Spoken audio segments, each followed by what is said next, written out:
Wala kang makuha, walang pangako kung ano, kung kailan ka pagbibigyan, kailan kaya yung sinabi niyo po na may assistant. Kaya kanina po ako nagtanong kung ano ang may tulong ng gobyerno. Sa katulad namin na tinamaan ng ESF, ano kaya ang may tulong o ano man ang ma-appeal namin after itong seminar. Ito po kanina, yung sabi na may mga assistants po na ihahatan. Lamang dapat ang LGU, dapat ka muna mga magbababoy, dapat may association. Hindi naman yung tulong. Tapos, dapat ang LGU association accredited.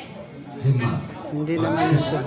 Hindi naman yung tulong yan. Unwilling na mag-avail sa ito na program. Tapos po dito sa case po na wala kasi na-avail na assistance dahil po wala na include ka sa depopulation.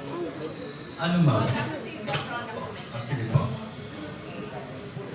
Sir, ilan po ba yung hog population natin? More than. O hindi, sa inyo po mismo.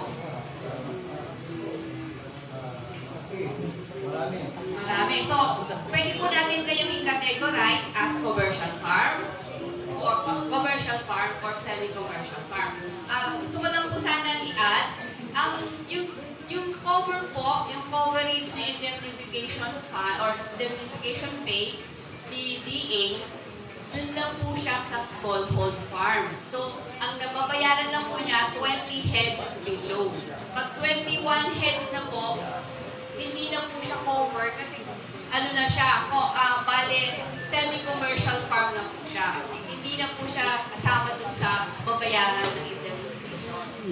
Ganun po yung Hindi rin tayo nangyari sa inyo, mababayaran. kaya hindi po kayo nakasama kasi hindi commercial tayo, na po ang category natin at 33 yung sa atin eh. wala na, hindi po siya, yun po yung Ay, 21 below lang eh, hindi pababa. po siya kasama dun sa coverage. Wala din. Kaya yung po sinabi niyo po kanina na nag-insure kayo, parang 15 days pa lang po bago kayo, or pagka-insure niyo, tapos tinamaan niyo ng farm no, may maturity date po kasi ang mga insurance. Di po ba? So yung pagkakaalam ko po sa PCIC, 3 days lang. correct niyo na lang po ako kung may mali po dun sa figure. After 21 days, or 21 days after your insured date, or nag-start kayo 3 days nga lang, ha? Yun pala, Wala pa na. magmamature yung 3 days insurance. lang. So, tinamaan po yung farm nyo ng 15 days after, hindi pa po niya yung cover. Kung inabot po siya ng 21 days, cover na po siya.